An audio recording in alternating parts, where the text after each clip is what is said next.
आज हम लोग पढ़ेंगे मौलिक अधिकार यानी फंडामेंटल राइट। ये इंडियन पॉलिटी का बहुत ही ज्यादा इंपॉर्टेंट चैप्टर है। मतलब इसके क्वेश्चन हमेशा हर साल एक ना एक दो एग्जाम में रहते ही रहते हैं। तो देखिए फंडामेंटल राइट्स है, ये बहुत इंपॉर्टेंट, बहुत थोड़ा बड़ा टॉपिक हो सके दो पार्ट में कवर हो।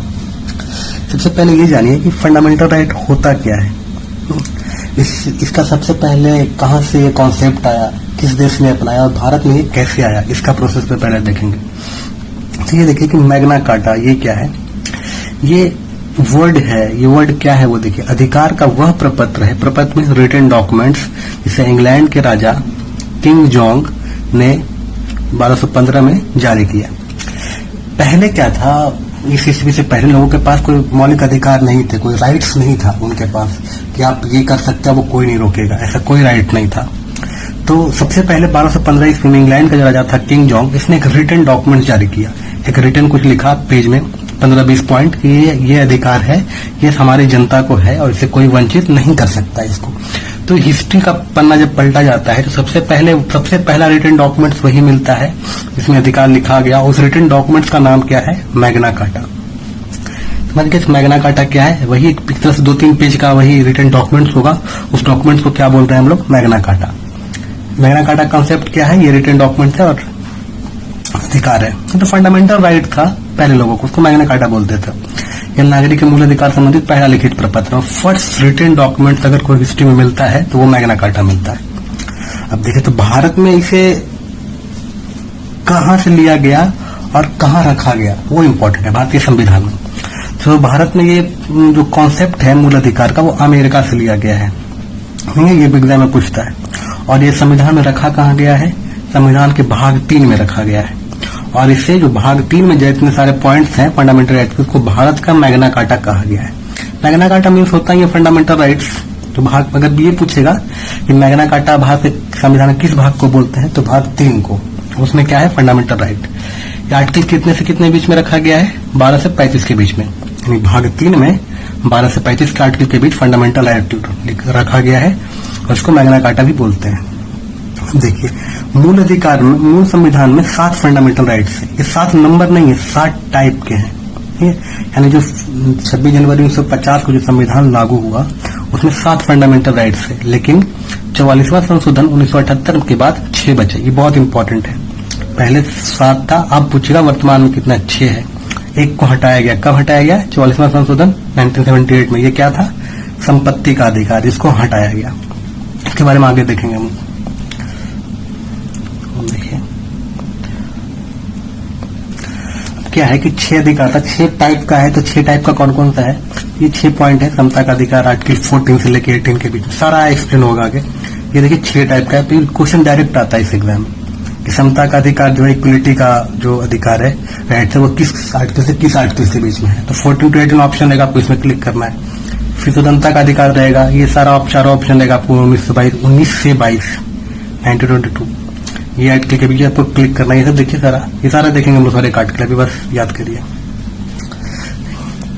संपत्ति का अधिकार इसको हटाया गया। ये देखिए संपत्ति का अधिकार आर्टिकल 31 में था, यहाँ से जैसे 30 यहाँ 31 में था, इसको हटा के 300 के भाग 12 में 300 के कम कर दिया गया। 33 से हटाया गया इसको, 44वां संशोधन कहीं रखा गया होगा ना, तो यहाँ रखा गया। ये संपत्ति का अधिकार क्यों हटाया गया, इसके पीछे बहुत हिस्ट्री है, लेकिन छोटा सा कॉन्सेप्ट ये समझने का चीज है कि अगर आपके घर के नीचे सपोज करिए कोई सोना का बहुत बड़ा खान मिल गया, तो आप तो वो आपका संपत्ति, आपकी जमीन है, लेकिन वो तो आप एक दुनिया के सबसे अमीर आदमी हो जाएंगे तो रहे तुरंत। ये लीगल नहीं है, ये कोई सही बात तो नहीं। इसलिए ये कहा गया कि संपत्ति के अधिकार को फंडामेंटल राइट्स नहीं रखा गया, इसको भाग 12 के 300 का में लीगल राइट बना दिया गया। इसके बहुत सारे कारण थे। अब किसी का जमीन है, रोड बन रहा है, वो रोड बनना जा रहा है, वो जमीन नहीं देगा तो रोड नहीं बनेगा, क्योंकि वो संपत्ति का अधिकार तो फंडामेंटल राइट्स था, कोई छीन नहीं सकता था उससे, तो रोड बनता ही नहीं, गवर्नमेंट प्रोजेक्ट रुक जाती। तो ये सब को देखते हुए बहुत सारा कारण है। अभी तो ये सिंपल सा एक कारण था। इसी तरह इसलिए कार्य इसको हटाया गया और कहाँ रखा गया, भाग 12 के 300 के कम। ये भी क्वेश्चन आता है कि संपत्ति का अधिकार कब हटाया गया, 44 कहाँ रखा गया हटाने के बाद, तो भाग 12 के 300 के कम है। और 31 के क ख ग है अभी भी, लेकिन 31 आर्टिकल जो संपत्ति का अधिकार वो हटा दिया गया। इसके लीगल राइट है, लीगल राइट को कॉन्स्टिट्यूशनल राइट भी बोलते हैं। लीगल राइट मतलब वो कानूनी अधिकार। अब देखिए आर्टिकल 12 से 35 के बीच में है, तुम लोग ये 12 से 35 आर्टिकल जो है उसके बारे में हर एक आर्टिकल के बारे में देखेंगे क्या बोल रहा है। आर्टिकल 12 में क्या है, राज्य की परिभाषा। ये राज्य मतलब वो सारा हो गया, स्टेट, सेंटर, पीएसयू या फिर जितनी मतलब सारा चीज भारत में जो कुछ भी है सब राज्य में आ गया। तो आर्टिकल 12 में राज्य की परिभाषा है कि राज्य में मतलब भारत में क्या क्या है, भारत का क्या क्या अभिन्न अंग है। आर्टिकल 13 में क्या है, फंडामेंटल राइट या न्यायिक समीक्षा के योग्य है, जुडिशियल रिव्यू के योग्य है। ये सकता है आर्टिकल सुप्रीम कोर्ट ने 32 और जुडिशियल रिव्यू एक न्यायिक समीक्षा जो है ये अभी समझने का कोशिश मत करिएगा, इसका एक अलग से चैप्टर है न्यायिक समीक्षा ये वर्ड का। ये थोड़ा डीप प्रोफाउंड वर्ड है ये। और इस कहने का मतलब है कि अगर फंडामेंटल राइट्स का हनन होता है तो आप डायरेक्ट सुप्रीम कोर्ट में आर्टिकल 32 के तहत जाके याचिका दायर कर सकते हैं, केस कर सकते हैं, और हाई कोर्ट में आर्टिकल 126 के तहत मतलब फंडामेंटल राइट का आपका हनन होता है तो आप डायरेक्ट सुप्रीम कोर्ट या हाई कोर्ट में जा सकते हैं। ऐसे कोई आप भी किसी चीज का हनन होगा तो आप पैसे शुरू में अपने जिला न्यायालय कोर्ट में जाइए, डायरेक्ट यहाँ नहीं जा सकते। और ये क्वेश्चन उठा था कि संविधान संशोधन फंडामेंटल राइट संविधान संशोधन जुडिशियल रिव्यू के अंतर्गत आता है कि नहीं। तो ये देखिए कि इतना इंपॉर्टेंट है, ये याद रखिए। केशवानंद भारती के 1973 में सुप्रीम कोर्ट ने ये कहा कि संविधान संशोधन अगर फंडामेंटल राइट्स को इफेक्ट करती है तो वो आप डायरेक्ट सुप्रीम कोर्ट में 32 और हाई कोर्ट में इस आर्टिकल के तहत चुनौती दे सकते हैं। दोनों हाई कोर्ट में संविधान संशोधन को चुनौती नहीं दी जा सकती है क्योंकि फंडामेंटल राइट तो है नहीं, लेकिन सुप्रीम कोर्ट अगर ये फंडामेंटल राइट का हनन होता है इससे थोड़ा भी तो आप डायरेक्ट सुप्रीम कोर्ट में जा सकते हैं, ये कहने का मतलब। तो आर्टिकल 13 समझ के क्या है ये फंडामेंटल राइट का हनन का संशोधन हुआ है तो आप जा सकते हैं सुप्रीम कोर्ट, और कॉन्स्टिट्यूशन के मूल ढांचे के खिलाफ हो तो भी आप सुप्रीम कोर्ट जा सकते हैं। ये केशवानंद भारती केस में पढ़ेंगे। अभी बस ये देखिए आर्टिकल 13 में क्या है, जुडिशियल रिव्यू के बारे में दिया गया है। आर्टिकल 14 क्या है, विधि के समक्ष समानता यानी इक्वलिटी बिफोर लॉ, मतलब कानून के समान, कानून के सामने सब सामान्य, कोई बड़ा नहीं। लेकिन इसमें कुछ एक्सेप्शन है, इसमें अपवाद है। आर्टिकल 8 पूछेगा आर्टिकल 14 में क्या है, ये पॉइंट दिया रहेगा, आप किसी पे क्लिक करना है। ये थोड़ा डीप है। यहाँ अपवाद ये कि राष्ट्रपति और राज्यपाल को आर्टिकल 370 के तहत कुछ निम्न शक्तियां प्राप्त है। दोनों पर निर्णय पत्र किसी न्यायालय में जवाबदेह नहीं होंगे, दोनों के टेन्योर के दौरान किसी पर केस नहीं होगा, अगर ये चला भी तो 2 महीने पहले इनको इन्फॉर्म किया जाएगा कि यहाँ पे ये केस हो रहा है तो आप इस पे बचाव कर सकते हैं। सब तो स्पेशल राइट्स मिला हुआ है किनको, राष्ट्रपति राज्यपाल को। एक्सेप्शन है थोड़ा सा, एग्जाम में नहीं पूछता लेकिन जानना चाहिए इंसान को। वही आर्टिकल 14 इक्वलिटी बिफोर लॉ में थोड़ा एक्सेप्शन है, वो एक एक्सेप्शन ये भी है कि संसद या राज्य विधानसभा के सदस्य अगर कोई रेडियो टेलीविजन पर कुछ बोलता है तो उस पर केस नहीं होगा। आर्टिकल 361 के केम है, उतना इंपॉर्टेंट नहीं है, बस ये जानना चाहिए कि हाँ ये सब चीज भी है एक्सेप्शन में। आर्टिकल 105 संसद की समिति के मत के केस नहीं होगा, एग्जाम में नहीं पूछता ये सब चीज, अभी नहीं आ रहा है ट्रेंड में, लेकिन अगर करंट से इफेक्ट हुआ तो ये सब पूछ सकता है, इसलिए ये सब मेंशन करते कोई पॉइंट ना छूटे। आर्टिकल 15 में क्या है, आर्टिकल 15 में कहा गया है कि धर्म, मूल, जाति, लिंग या जन्म के स्थान को लेकर किसी में भेदभाव नहीं किया जाएगा, सभी के समान है। अब एक्सेप्शन है, ये सब राज्य का अधिकार है कि SC/ST महिला को आरक्षण दिया था, आरक्षण तो फिर ये कहाँ हनन हो गया ना, जाति का अगर आरक्षण है तो जाति की समानता कहाँ रहा, अफसर की समानता, ये सब तो एक्सेप्शन है, ये सब दिया ही जाता है, ये सब पहले से लिखा गया है। आपको सिर्फ ये याद रखना है कि आर्टिकल 15 में क्या है, धर्म, मूल, जाति, लिंग के संबंध समानता, बस ये वर्ड आपको याद रखना, एग्जाम में यही आएगा। 93rd अमेंडमेंट 2005 में शैक्षणिक संस्थान में प्रवेश में रिजर्वेशन, ये याद रख, ये पूछता नहीं, कभी अगर करंट न्यूज में आया तो इसमें रिलेटेड करके पूछ सकता है इसको। आर्टिकल 2008 में ही सुप्रीम कोर्ट ने 27% रिजर्वेशन पर मुहर लगाया था, जो भी को है। क्रीमी लेयर का कॉन्सेप्ट भी आया था, ये पूछता है क्रीमी लेयर जो ओबीसी उसका कॉन्सेप्ट कहां से आया था, काका कालेकर समिति से। आर्टिकल 16 सारा आर्टिकल याद रखना है क्योंकि आर्टिकल एग्जाम में पूछता है डायरेक्ट। आर्टिकल 16 में क्या है, लोक नियोजन के विषय में अफसर की समानता, मतलब जॉब वॉब अगर लोक नियोजन कोई जॉब वगैरह ऑफर हो रही गवर्नमेंट के थ्रू तो सबको सेम अफसर की समानता रहेगी। आर्टिकल 17 में क्या है, एबोल्यूशन ऑफ अनटचेबिलिटी, मतलब अस्पृश्यता का अंत, मतलब छुआछूत जो पहले था SC/ST को लोग छुआछूत था उन लोगों में, तो उसको अंत। ये बहुत इंपॉर्टेंट क्वेश्चन है, सारा आर्टिकल इंपॉर्टेंट है, सारा आर्टिकल को बाय हार्ट याद होना चाहिए। फंडामेंटल राइट खासकर 12 से 35 सारा। आर्टिकल 14 में क्या है, 18 में एबोल्यूशन ऑफ टाइटल्स, उपाधियों का अंत, मतलब अगर किसी को भारत रत्न मिला है तो वो अपने नाम के आगे भारत रत्न नहीं लगा सकता है। जैसे नीतीश कुमार को मान लिया भारत रत्न मिला तो भारत रत्न नीतीश कुमार ऐसा नहीं लगा सकता है। अगर ऐसा लगाता है तो उसको नीतीश कुमार को भारत रत्न छोड़ना पड़ेगा। 93 कदम पद्म श्री विभूषण एवं विभूषण तीनों को उपाधि नहीं है। ये सुप्रीम कोर्ट ने कहा कि तीनों उपाधि नहीं है, परंतु इसका नाम अगर आप नाम में अगर उपयोग करेंगे इसका तो इसको भी आपको त्यागना पड़ेगा। आर्टिकल 19 देखिए 18 हो गया सर। आर्टिकल को बाई हार्ट मत। आर्टिकल 19 में देखिए 6 पॉइंट है। स्वतंत्रता का अधिकार 19 से 22 के बीच में स्वतंत्रता का अधिकार। तो आर्टिकल 19 में ये स्वतंत्रता है, इसमें 6 पॉइंट है। 6 पॉइंट कौन कौन है? 6 पॉइंट में पहला पॉइंट है, आर्टिकल 19 का ही सब पार्ट है ये, समझ रहे। एक आर्टिकल में 6 पॉइंट है तो इसी में बाई पॉइंट है इसका, बाई आर्टिकल तो कह सकते हैं सब आर्टिकल। पहला में क्या है? वाक्य में व्यक्तिगत स्वतंत्रता, मतलब बोलने की स्वतंत्रता। शांतिपूर्ण सम्मेलन 2, 3, 4, 5, 6 याद करने का तरीका देखिए। तो 19 में मान लिया अगर कोई एक आदमी खड़ा होकर बोलेगा, अगर कोई भाषण देगा, बोलने की स्वतंत्रता है एक में, तो बहुत सारे लोग जमा हो जाएंगे, ठीक है। अगर बोलेगा तो भी शांतिपूर्ण सम्मेलन करने का, बोल के अब पब्लिक को अट्रैक्ट करके सम्मेलन करेगा। दूसरे में सम्मेलन करने के बाद वो ग्रुप बनाएगा। तीसरा में संघ बनाया, फिर ग्रुप बनाए कहीं तो जाएगा ना अपना प्रचार करने के लिए बातों को, तो प्रचार करने के लिए चौथा में गया। पांचवा अगर कहीं जाते हो प्रचार करने के तो रहने के लिए जगह भी तो चाहिए, तो पांचवा में रहने का जगह, निवास का अधिकार। छठा में अगर कहीं रहेगा तो व्यापार भी करेगा, इस तरह से व्यवसाय के स्वतंत्रता। ये बस एक तरह से आप रिलेट करके याद कर सकते हैं, तो ये तरीका है। डायरेक्ट पूछता है एग्जाम में, ये सब पॉइंट दे देगा संवैधानिक अधिकार किस आर्टिकल में है, तो आर्टिकल 19 में। 3, 4 नहीं पूछता है, पता होना चाहिए। आर्टिकल 20 में अपराध के लिए दोष सिद्धि के संबंध में संरक्षण, वकील वकील हायर कर सकते हैं, हमारा केस वेस हुआ आप पे तो निशानी गाइड को सजा मिल जाएगा, ये है आर्टिकल 20 में। आगे 21 में क्या? प्राण एवं दैहिक स्वतंत्रता, मतलब आपकी जान बचाने की स्वतंत्रता है, कोई डायरेक्ट एग्जाम में आता है ये सब। आर्टिकल 20 में 20 में क्या है, 21 में क्या है। 21 के क्रम में क्या है? शिक्षा का अधिकार, ठीक है। 6 वर्ष से 14 वर्ष के लोगों को मैंडेटरी शिक्षा देना है सरकारी स्कूल में। ये शिक्षा का अधिकार आर्टिकल 21 के क्रम है। ये बहुत इंपॉर्टेंट आर्टिकल है, बाय हार्ट होना चाहिए आपको 21 का क्रम। इसलिए इंपॉर्टेंट है क्योंकि बाद में ऐड किया गया इसको फंडामेंटल राइट्स में, इसलिए इंपॉर्टेंट हो गया। कब जोड़ा गया? 46वां संशोधन 2001, 86वां संशोधन 2002 एग्जाम में पूछता है। 86वां संशोधन किससे रिलेटेड है? तो बाल शिक्षा से, शिक्षा का अधिकार जो फंडामेंटल राइट में डाला गया। 21 का अधिकार कब ऐड किया गया? 2000 में, ये पूछता है एग्जाम में। देखिए शिक्षा का अधिकार जो था इसके पहले बहुत सारा संविधान में मेंशन था, लेकिन वो फंडामेंटल राइट्स नहीं था। फंडामेंटल राइट्स का मतलब है कि ये मैंडेटरी है, और ये है, ये पहले था भाग 4 में, डीपीएस पे आगे पढ़ेंगे हम लोग। Directive principle of state policy में आर्टिकल 14 में ये कहा गया था कि बच्चों को शिक्षा देनी चाहिए, ये कानूनी नहीं है, मतलब ये बात कहा गया कि सुझाव दिया गया कि हाँ शिक्षा देना चाहिए, लेकिन ये मैंडेटरी तो था नहीं, तो कोई स्टेट दे या ना दे इस पे कोई केस नहीं होता।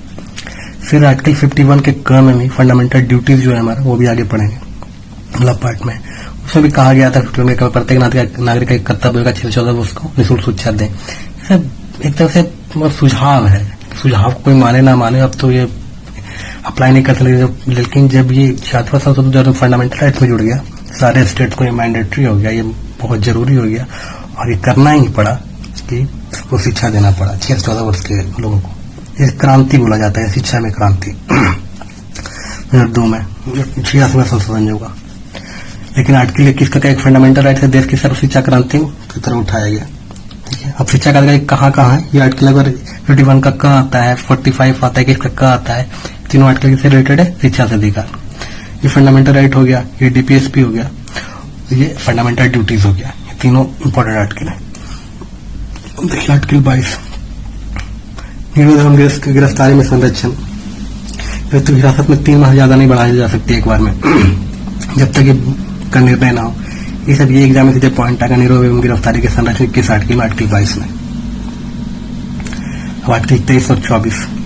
आर्टिकल 23 में क्या है कि मानव दुर्व्यापार एवं बाल श्रम निरोध, वेश्यावृत्ति, खरीदी, बंधुआ मजदूरी, ये तीनों वर्ड अगर आता है आपको आर्टिकल 33 में क्लिक करना है।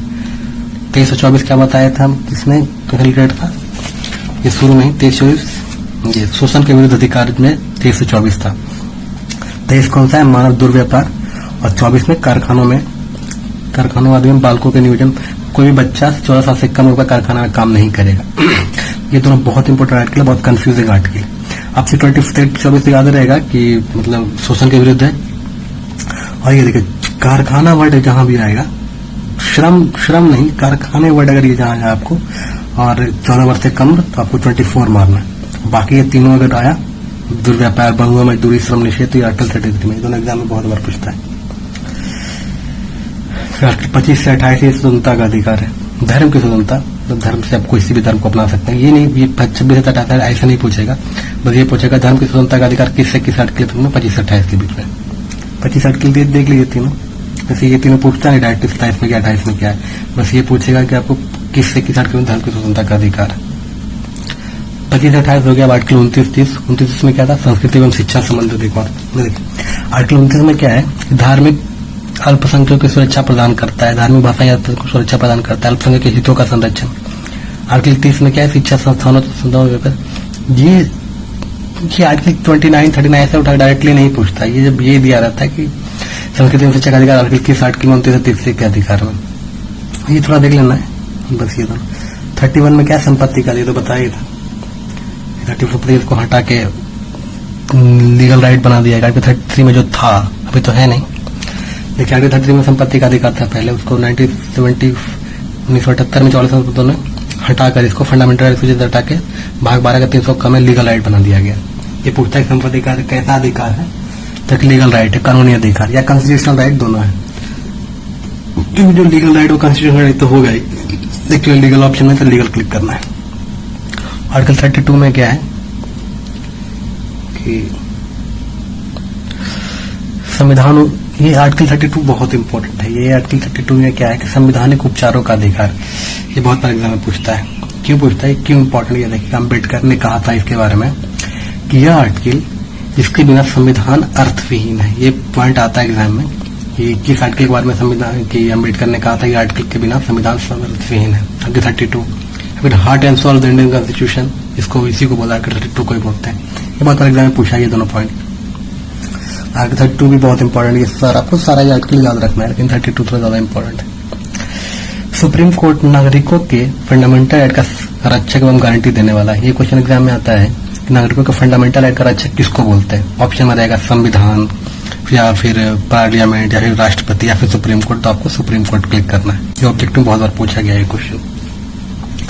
मूल अधिकारी को संरक्षण का अधिकार स्वयं एक फंडामेंटल राइट है। ये वही बात हुआ, बस घुमा के बोला गया है। हम देखिए क्या कह रहा है, सुप्रीम कोर्ट आर्टिकल 32 में, हाई कोर्ट सभी तो बताया, जुडिशियल रिव्यू वाला ये आर्टिकल दोनों के थ्रू आप सुप्रीम कोर्ट में जा सकते हैं। सुप्रीम कोर्ट भी उसके थ्रू रिट जारी कर सकता है, कितना रिट जारी कर सकता है। और रिट न्याय का झरना भी कहा जाता है। ये पूछता है कि रिट क्या होता है, रिट न्याय का झरना बोलते हैं इसको। रिट एक्चुअली होता क्या है कि मतलब सुप्रीम कोर्ट आर्टिकल 32 के तहत, हाई कोर्ट ये अगर फंडामेंटल राइट का हनन हो रहा है कि कोई लोग कर रहा है, तो अगर कंप्लेन नहीं कर सकता है कोई, तो सुप्रीम कोर्ट डायरेक्ट एक्शन ले सकती है उस पर। ये भी एक आई बॉडी है। न्याय का झरना मतलब न्याय की जहां जरूरत है वहां सुप्रीम कोर्ट खुद आके न्याय दे रहा है इसको, यहाँ के लोगों को। हाई कोर्ट इस आर्टिकल के तहत, सुप्रीम कोर्ट इस आर्टिकल के तहत। सुप्रीम कोर्ट केवल फंडामेंटल क्रियाओं को लेकर रिट जारी कर सकती है। तो मैं बताएं फंडामेंटल राइट का जब हनन होगा तभी ये supreme court, high court writ जारी करेगा। रिट मतलब एक आगे पढ़ेंगे, 4 तरह का रिट होता है। बस ये जानिए कि रिट सुप्रीम कोर्ट 32 के तहत ये रिट जारी करता है। रिट को क्या बोलते हैं, न्याय का झरना में। सुप्रीम कोर्ट रिट कब जारी होगा, फंडामेंटल राइट का हनन होगा तभी। मतलब एक ये किसी और चीज में रिट जारी नहीं कर सकता। रिट रिलेटेड भी किससे, फंडामेंटल राइट, WRIT रिट बोलते हैं। हाई कोर्ट के अलावा किसी और उद्देश्य से भी जारी से कर सकता है। हाई कोर्ट कर सकता है बट सुप्रीम कोर्ट नहीं कर सकता है। रिट कितने तरह का होता है, 5 प्रकार का। पहला रिट क्या है, बंदी प्रत्यक्षकरण, हैबियस कॉर्पस बोलते हैं इसको। इसका अर्थ क्या है, to have a body. Exam में डायरेक्टली आता है क्वेश्चन कि बंदी प्रत्यक्ष हैबियस कोई का मतलब क्या है, to have a body of. इसको याद रखिए, या फिर हिंदी में जो इसका अर्थ है वो याद रखिए। डायरेक्टली एग्जाम में ये आपको पॉइंट दिया रहेगा, ये आपको याद रखना पाता है। इसमें ये हैबियस कॉर्पस जो रिट है इसमें है क्या, देखिए ये जो सुप्रीम कोर्ट या हाई कोर्ट है, किसी भी व्यक्ति के संबंध में न्यायालय में जारी कर सकता है जबरन हिरासत में रखने के विरुद्ध में। मतलब किसी भी व्यक्ति को आप 24 घंटे के अंदर कोर्ट में पेश करना होता है ना। अगर 24 घंटे से एक्स्ट्रा आप रख दिए हैं और उसको पता चल गया सुप्रीम कोर्ट या हाई कोर्ट को कि ये रखा हुआ है, तो डायरेक्ट आप पे जो ऑफिसर उन पे डायरेक्ट ये रिट जारी कर सकता है, हैबियस बॉडी। मतलब क्यों रखे हुए हैं इसको, टू हैव अ बॉडी। इस पर फिर आगे कार्रवाई की जाएगी। फिर दूसरा रेट है परमादेश, मैंडेमस बोलते हैं इसको इंग्लिश में। इसका मतलब वी कमांड। ये डायरेक्टली पूछता है कि दूसरा रेट है परमादेश, मैंडेमस, उसको वी कमांड डायरेक्टली पॉइंट रहेगा। हम आदेश देते हैं किस आर्टिकल का मतलब है, परमादेश का मतलब। इसमें मतलब क्या, ये एक नियंत्रक है, मतलब कंट्रोलर रिट है ये। इसके द्वारा कोर्ट द्वारा सार्वजनिक अधिकारों को जारी करता है। सार्वजनिक अधिकारी मतलब जो ऑफिसर्स रैंक के इंसान है, जो ऑफिस में काम करता है ऑफिसर, उनके कार्यों में और उनके न कार्य के संबंध मतलब कोई काम नहीं कर रहा है कोई ऑफिसर को, तो अगर सुप्रीम कोर्ट हाई कोर्ट में किसी को पता चला है कि ऐसा हो रहा है, डायरेक्टली रिट जारी कर सकता है। डायरेक्टली इसके पास की नोटिस आएगा और इसको बताना पड़ेगा कि क्यों कार्य में मतलब कार्य नहीं कर रहा है ये। हम आदेश देते हैं, परमादेश, ये याद रखना है आपको। सार्वजनिक अधिकारियों के यानी जो ऑफिसर रैंक है उसके खिलाफ जारी, सरकारी में है, प्राइवेट में नहीं है, प्राइवेट में हो सकता है कंफ्यूजन है। तीसरा में क्या है, प्रोहिबिशन, रोकना, टू फॉरगिव। यह उच्च न्यायालय जारी करता है। अधीनस्थ सबऑर्डिनेट कोर्ट जो है जिला न्यायाधीश उसको जारी करता है उच्च न्यायालय। क्या है इसमें कि न्यायालय को न्याय क्षेत्र से उच्च न्यायिक कार्य को रोकने के लिए, मतलब अगर सबऑर्डिनेट कोर्ट जो है उसका कोई मामला आ गया है जो उसके रेंज के बाहर है, उसके कार्य शक्ति से बाहर है, वो भी निर्णय वो कर रहा है, तो उसको फिर हाईकोर्ट उच्च न्यायालय जिसको रोकती है उसको कि नहीं आप इसको स्टॉप करिए, ये आपके न्याय क्षेत्र से बाहर है। फिर चौथा में क्या है, सर्सेरी। सर्सेरी यानी उत्प्रेषण बोलते हैं, प्रमाणित होना, टू बी सर्टिफाइड। ये भी पूछा डायरेक्ट एग्जाम में, टू बी सर्टिफाइड किस रेट में है, ये में सूचना देना। आरटीआई जो है सर्सेरी में आता है। उच्च न्यायालय द्वारा को लंबे समय मामला हस्तांतरित पता जारी कर सकता है। अगर कोई बहुत देर से ये मैटर कोई नीचे न्यायालय में फंसा हुआ है, डायरेक्टली ये हाईकोर्ट जो है रिट जारी करके उसी मामले के बारे में पूछ सकती है, अपने पास वो मामला ले सकती है, सर्सेरी बोलते हैं। पांचवा में है अधिकार पिछा, कोई वारंट हो, वाइवाट अथॉरिटी और वारंट। डायरेक्ट एग्जाम पूछेगा, ये पॉइंट है किस रिट में है, तो पांचवा रिट में है। इसे न्यायालय द्वारा किसी भी व्यक्ति सार्वजनिक कार्यकालों में अदालत में जांच की जारी करती है, किसी व्यक्ति द्वारा लोग मानवाधिकार के ग्रहण को रोकता है, अनाधिकार को रोकता है।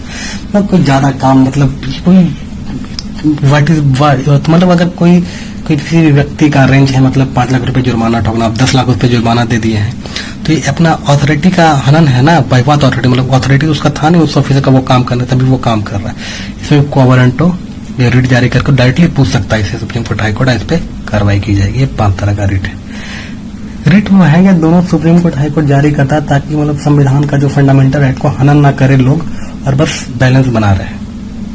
32 आर्टिकल देखिए, 33 आर्टिकल देखिए। इसमें क्या है कि संसद को यह अधिकार है, वो एसएसबी, बीएसएफ, ये सब देखिए क्या है, ये बहुत इंपोर्टेंट एग्जाम में आता है, बहुत कंसेप्चुअल आर्टिकल है। एक कहा क्या गया है कि बीएसएफ पुलिस को डायरेक्टली आप फंडामेंटल राइट के प्रतिबंध लगा सकते। 19 में है ना बोलने का अधिकार, तो ये नहीं है कि आप ये 19 का प्रयोग पूरा कर सकते हैं। क्यों नहीं, क्यों 33 में इसको प्रोहिबिट किया गया, बताया, रोका गया। राइट टू स्पीच, संगठन बनाने का अधिकार, इसमें किसी पर रोक लगाया गया। किसको? प्रेस से मुखातिब होने का अधिकार किसको? एसएसबी, बीएसएफ, पुलिस, आर्मी, ये सबको क्यों लगाया गया है? स्पीच कुछ भी ये बोल देंगे तो देश को इफेक्ट करेगा। संगठन बना लेंगे तो फिर आपस में ही लड़ाई हो सकती है, फिर देश के लिए आंतरिक खतरा है। तो ये सब इस पे रोक लगाया गया इन सबको। 33 में ये इंपॉर्टेंट आर्टिकल है। 34 से मार्शल लॉ के समय फंडामेंटल राइट पर प्रतिबंध, ये उसी से आर्मी उर्मी वाला ही है। 35 में क्या है? फंडामेंटल प्रॉपर्टी बनाने के लिए, संसद कानून बनाने के लिए का पावर, ये सेंटर को ही है ये पावर। 35 आर्टिकल में 33 पूछता है एग्जाम में। 34, 35 थोड़ा हल्का देख लीजिए। ये बताया 31 के अमेंडमेंट के बाद क जोड़ा गया था इसमें।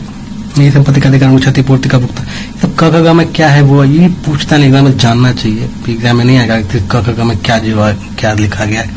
फर्क लिए में था कि ये संपत्ति का हटा के कहाँ डाला गया है, 33 के क 300 के क में डाला गया है, आर्टिकल 300 के क में रखा गया है। Legal right, constitution right. अब राइट टू प्रॉपर्टी जो है इसका डायरेक्ट आप सुप्रीम कोर्ट हाईकोर्ट में नहीं जा सकते क्योंकि ये तो फंडामेंटल राइट रहा नहीं। अब ये क्वेश्चन बहुत इंपॉर्टेंट है। आर्टिकल 15, 16, 19, 29 और 30 ये याद कर लेना है, पांचों आर्टिकल। ये आर्टिकल ये सिर्फ भारत के नागरिक को प्राप्त है, यानी विदेशी नागरिक जो कोई आते हैं उनको ये अधिकार नहीं मिलेगा फंडामेंटल राइट के तहत। 15, 16, 19 ये बहुत बीपीएससी यूपीएससी में पूछा गया। ये पांचों आर्टिकल के बारे में बताइए दीजिए सर आर्टिकल क्या क्या है, आप ये देख लीजिए। ये बस आपको याद करना है। 15, 16, 19, 29 और 30 ये आर्टिकल सिर्फ भारत के नागरिक को प्राप्त, विदेशी नागरिक को प्राप्त नहीं है। केशवानंद भारती केस हमको पता ही था कब हुआ था। ये पूछता एग्जाम में किससे रिलेटेड है, फंडामेंटल राइट से रिलेटेड है। केशवानंद भारती बनाम केरल 1973।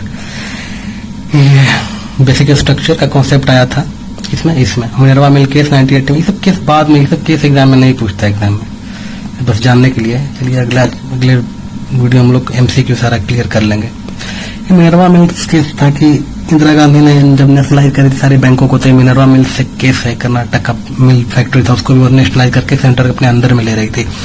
इसने मिनरवा मिल्स का जो मालिक है वही केस कर दिया वहां पे सेंट्रल पे कि ये हमारे मतलब ये हमारे नेशनलाइज जो हमारे फैक्ट्री कर रहे हैं वो गलत तरीके से कर रहे हैं। तो इसमें जुडिशियल रिव्यू, इसमें सुप्रीम कोर्ट ने वर्डिक्ट दिया कि नहीं, ये जो यूनियन का डिसीजन है वो गलत है, इनवैलिड करा है, मतलब यही जीत गया, मिनरवा मिल्स केस ही जीत गया, मिनरवा मिल्स जो था केस वही जीत गया। कॉन्स्टिट्यूशन के बेसिस को विस्तार किया गया। ये मेन था कि मिनरवा मिल्स केस जो था ना उसमें जुडिशियल रिव्यू जो खत्म कर दिया था, इसको इंदिरा गांधी की सरकार ने खत्म नहीं कर सकता, ये वर्डिक्ट आया था। 1980 में कर्नाटक में हुआ था। और अगले वीडियो में लोग MCQ जो सारा है फंडामेंटल राइट का वो करेंगे।